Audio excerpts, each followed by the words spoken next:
Hello everyone, this is Joe from Wuhan. I'm now showing you one of our design for our clients already test built.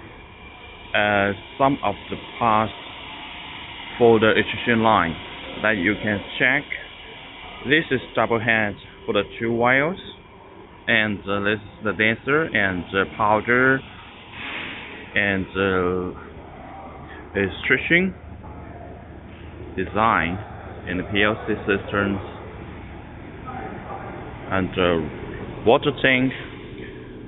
We design it for longer is good for the cable cooling to use, and also design accumulator is higher because some of the foreigners is very taller, so we do the design for them is convenience for the taller people to operate, and also for the safety. You can see that this is for the safety design,